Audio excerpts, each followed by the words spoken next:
We're emotional and very sentimental during the holidays. And when we get together with our families, a lot of times those feelings are heightened. We have shared memories that may cause us to feel sad, or we have unresolved hurts that we're dealing with. And when we see those family members, those hurts come to the surface. We also might be dealing with past and present disagreements. When it comes to blended families, all of that tends to be magnified unless there's some groundwork that's done.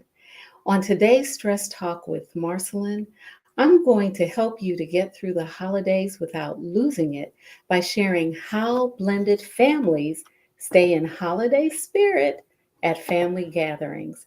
And we're going to get to that in just a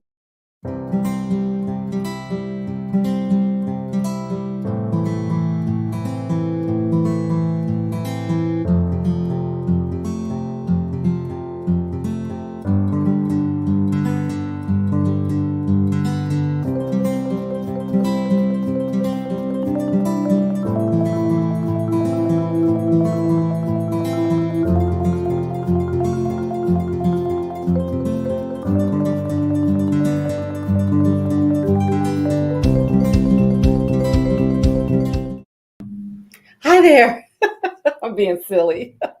I am being silly. Let me turn on a little bit of light here. There we go. There. That's better. I knew something was going on. Didn't have a light on, but now that I do. Hey, welcome to Stress Talk Live. I am Marceline, and this is where we help women to live healthy lives through strategic stress management.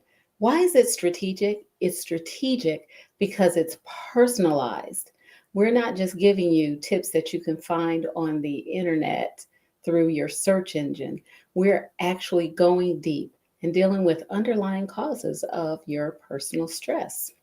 So, I want to invite you to and remind you to like, follow, and subscribe to the ML Bailey Consultants page on Facebook, Instagram, and YouTube. That's one of the ways that you can keep in touch with what we're doing and what we're talking about around stress and stress management. So, today's content is about blended families and how blended families can get through family gatherings. Now, as you know, if you've been following me for a little while, you know that I actually talk about underlying causes, and I always talk about preparing. How do you prepare for situations? And today is not going to be any different. We're going to be talking about how blended families can prepare for holiday gatherings with their families so that they are not feeling extreme stress and that it can be an enjoyable occasion. So let's dive into our content, and we're not going to be here very long.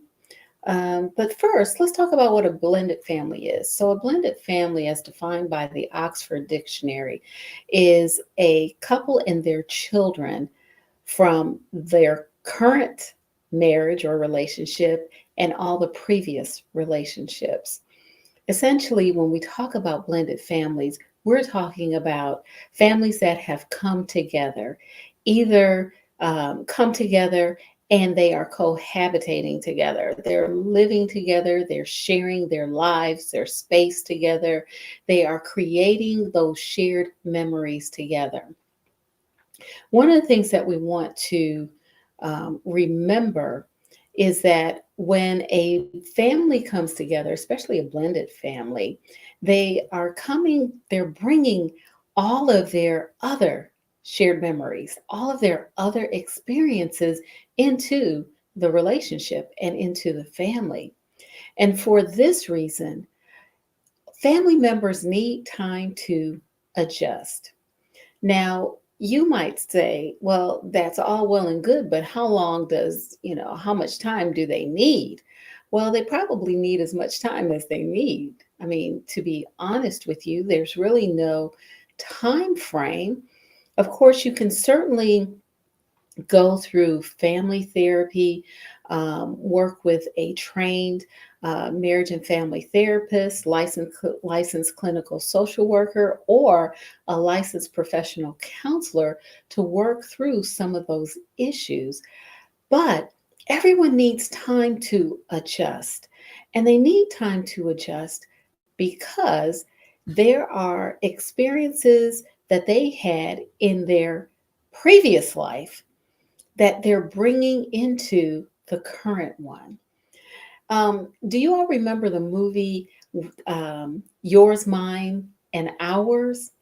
Well, I'm old enough to remember the original movie with Lucille Ball and Henry Fonda.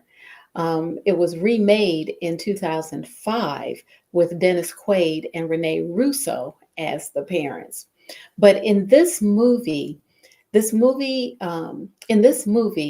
there were two widowers, a male and a female, as played by the female, of course, was played by Lucille Ball and Renee Russo, and the males were played by Henry Fonda and Dennis Quaid. In this movie, these two people came together and they fell in love. Well, they had like each of them had like 6 or 7 children. Um, and they came together, they got married, and they put their family together. So they brought their 6 and their 7, and they moved in together. They married and they moved in together. Well, the children went to war. They didn't like that. They didn't like their family changing. They were used to having their parent all to themselves. They didn't have to share their parent, but also they were accustomed to their own routines. When the families in this movie, Yours, Mine, and Ours, came together, they had to establish totally new routines. I mean, imagine having 13 kids in a household, or 12. I can't remember exactly how many it was, but imagine having that many children in a household and having to get through the day. I can't even imagine it. Can't even imagine it. That's just too much. Can you imagine it? I certainly can't. I don't know. Yeah, yeah. Gasp. I can't imagine that. The thing about this movie is it really gives us a very clear picture about what happens when blended families come together. And of course, some of the behaviors are exaggerated. Some are not necessarily. I mean, it is there. This movie is a comedy, so you do see some things that you're like, yeah, no, that would never happen. Yeah, that's not going to happen. But it does illustrate what could happen. Some of the things that actually happen in blended families. Um, in this movie, essentially what happens is this family comes together and the children go to war, and they make it very difficult for the parents. Then the father, who is in the military, leaves. He's actually in the Navy, and he leaves, only to find out that the mother is pregnant. So that adds layers. There's so many layers to this. You should watch it because it's really it's comical. It is comical, but it is a learning experience. They experienced a lot in this movie, and some of the things that I'm going to talk about today. But I don't want to belabor it. I certainly don't want to talk a lot about the movie. I might reference it as I continue. When we're in the holidays, in the holiday season, and we're talking about families getting together, blended families in particular have to focus on a couple of things. And that's what I want to share with you today. The first is that the adults should be aware of and be honest about their unresolved feelings. If the adults have experienced a divorce, there may be some unresolved feelings that they're experiencing related to that past relationship. They need to be honest about that. They need to be honest with themselves and they need to be honest with their partner, because all of that can affect how they go into the holiday season and their expectations for the holiday season. So that's number one. The adults should be aware of and honest about unresolved feelings that they may have as it relates to their past relationship, as it relates to the extended family in that past relationship. That's very key. Once they're able to do that, they should then work to be on the same page as it relates to the holiday season. And when I speak of working to be on the same page, I'm talking about making clear the expectations that each of them have for the holidays. What are those expectations? What are the expectations as it relates to celebrating the holidays? What are the expectations as it relates to the events that you might participate in during the holidays? What are those expectations when it comes to how you will treat the children during the holidays? Those are very, very important things to discuss. Not only is it important to be on the same page as it relates to your own household, it's important to be on the same page as it relates to extended family and how their actions will influence or impact your household. So, work to be on the same page, particularly as it relates to holiday expectations. Also, work to be on the same page as it relates to visits from and or with former partners. With blended families, you often have partners who also want to spend the holiday season with your shared children. And so, how is that going to work? How is that going to play out? And how is that going to influence what you do on the holidays, as well as how will it impact your household? And that is something that you and your spouse or your partner need to be in agreement with and have an understanding about so that it does not cause dissension within your household, within your home, and it does not disrupt your holiday plans and your celebration of the holidays. So you need to be on the same page as it relates to how you are going to spend the holidays, your holiday expectations, as well as visits from and or with former partners. The third thing that you need to be on the same page with are rules for gifting. Now, this can cause major dissension and major concerns in a home, especially if you are on a budget and your former partner is not. Your former partner can splurge and spend, whatever they like. So it's very important for you and your current partner to be on the same page when it comes to gifting. And that's something that hopefully you have a congenial um, um, relationship with your former partner so you can discuss it so that it does not cause concerns in or problems in your household.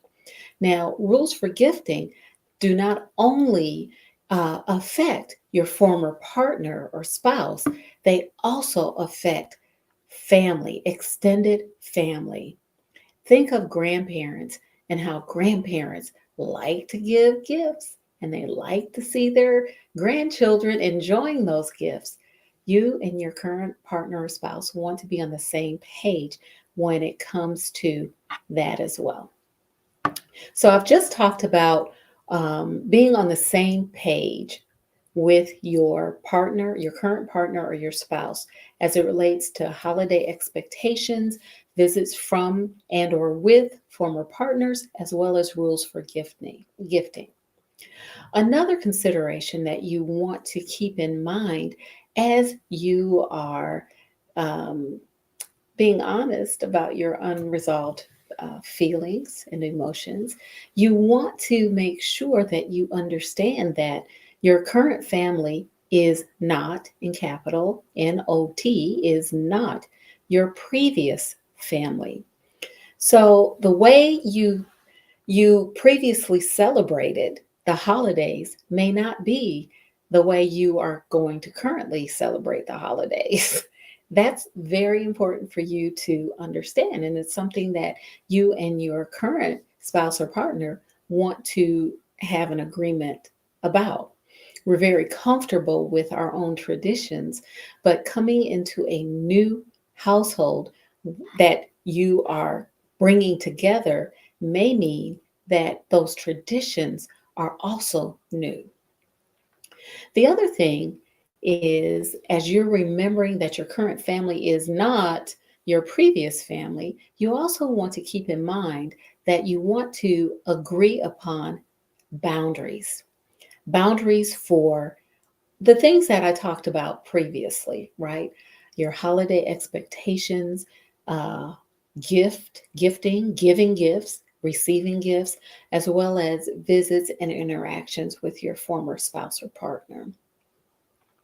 The third thing to remember is that you're going to have a lot of patience. Patience, patience, patience, and more patience, because when we bring two families together with two sets of experiences, with two sets of shared memories, with two sets of extended family, et cetera, et cetera, et cetera, um, you're going to need patience, because it is going to take time for everyone to understand that this is not like it was.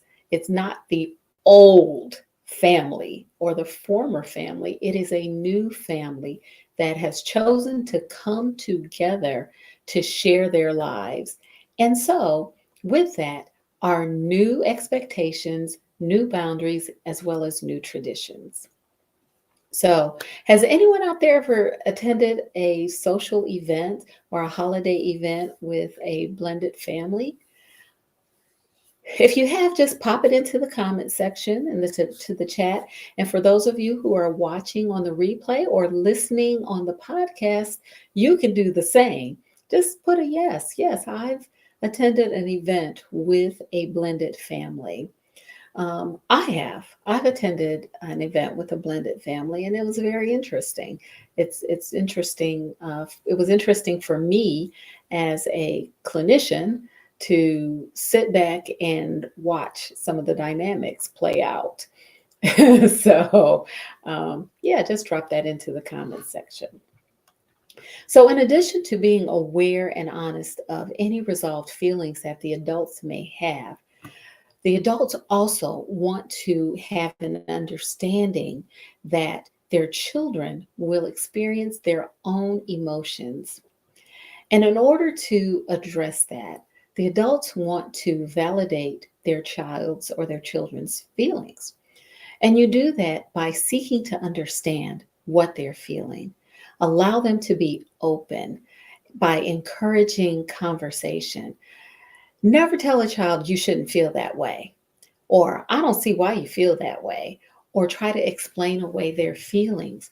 We as adults should be open and encourage them to have a conversation and express their feelings, because that is how we can understand, and it is also how we can build a foundation for them to tell us things that we may not want to hear, right? We want to build that kind of a relationship with our children so that they're not fearful of sharing things with us, and that they feel confident that they can tell us hard things without us minimizing their feelings, um, or just just invalidating their feelings. So we want to seek to understand what they're feeling, and we want to do that by encouraging them to talk to us.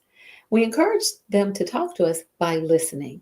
We do more listening than talking, right? We have 2 ears, one mouth, and we should use them accordingly. We need to listen more than we talk, especially when it comes to our children. That's how we encourage them to share things with us. The other thing is, in order to validate the child's feelings and in order to make them feel safe, we want to establish boundaries for them.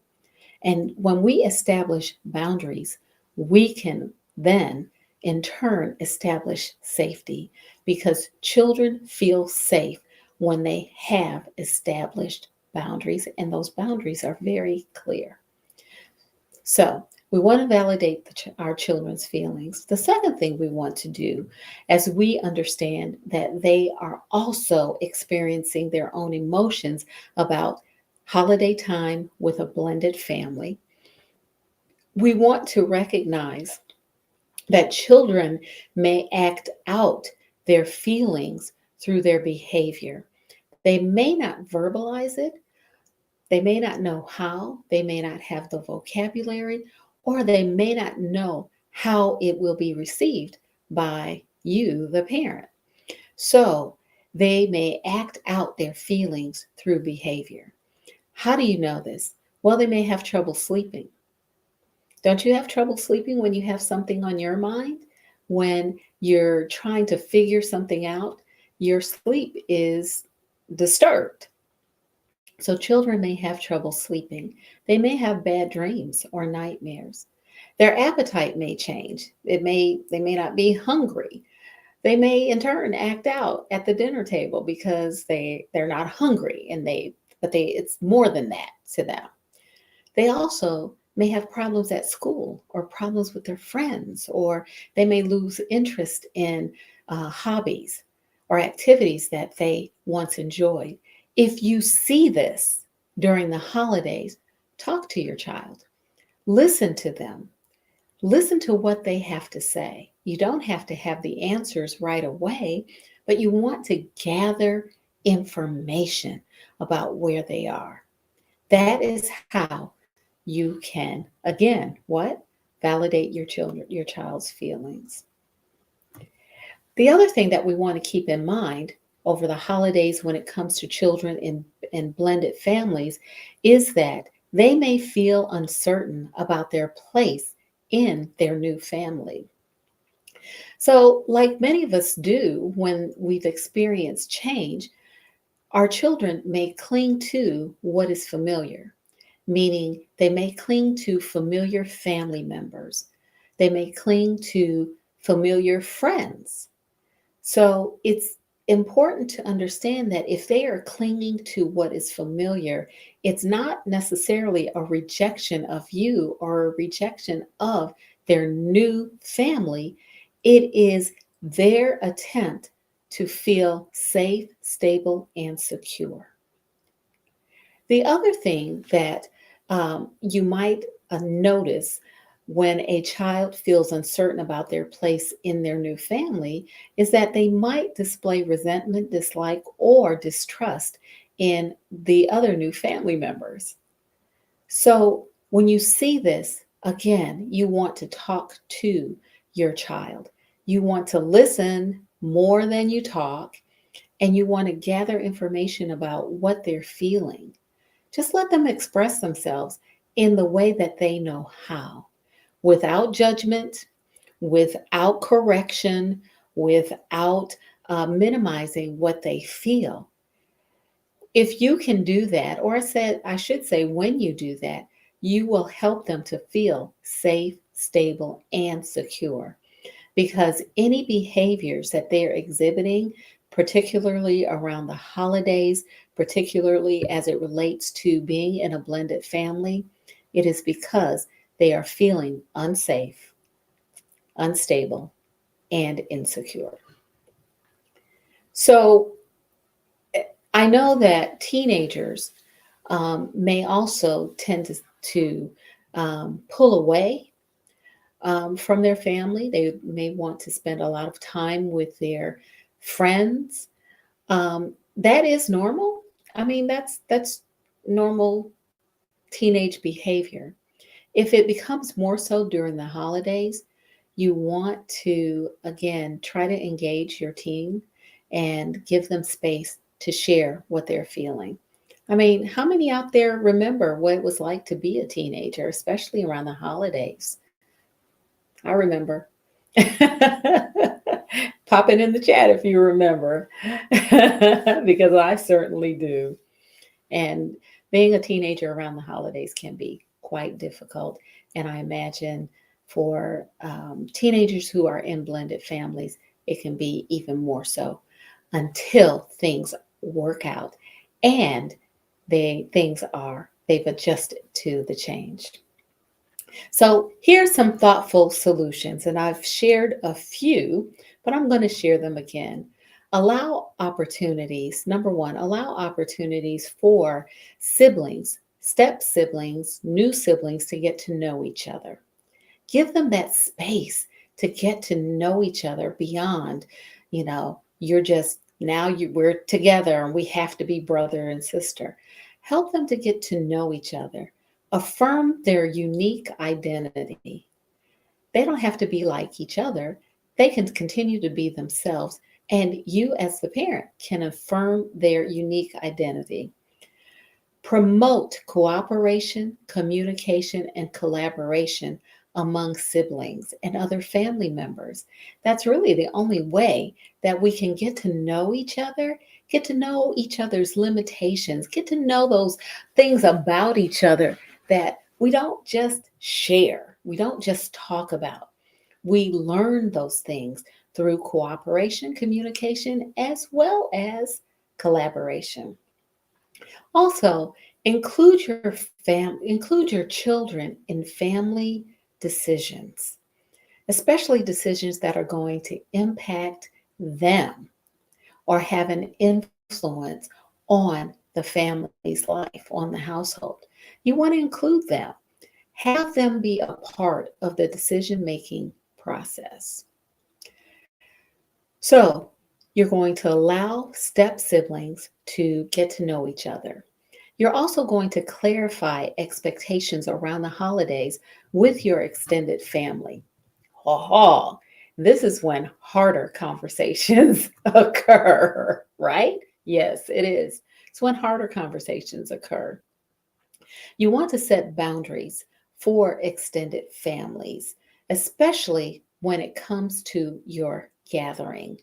Share your intention for the gathering. If you're having dinner together, if you're having them over to your home or going to others' homes, share your intention for the gathering. You want to have a peaceful get together with your family. But also prepare yourself and your children for any insensitive remarks. Let them know that they can extend compassion to their extended family members, and you too can also extend compassion to your extended family members. Be prepared for family members to display anger, frustration, or guilt during these family gatherings. You don't have to take blame or responsibility for any of it. Just know that that might be present. Another thing that you can do as it relates to family gatherings is to gather in public places, volunteer together, serve meals to people who may not have a stable home or who may be homeless or for whom going to a community meal is a pleasure and a joy. Serve meals together. Do things at a homeless shelter. Put baskets of food together to take to people who are shut in. Volunteer together. That's another way to spend time together as a family that may help to tamp down any disagreements or dissension that may be a part of your family gathering. You can attend a worship service together. All of these things, volunteering together, attending worship services together, all of these things allow time limited exposure to each other. You can interact without the pressure of being in someone's home and things going flying off the rails, which sometimes they do.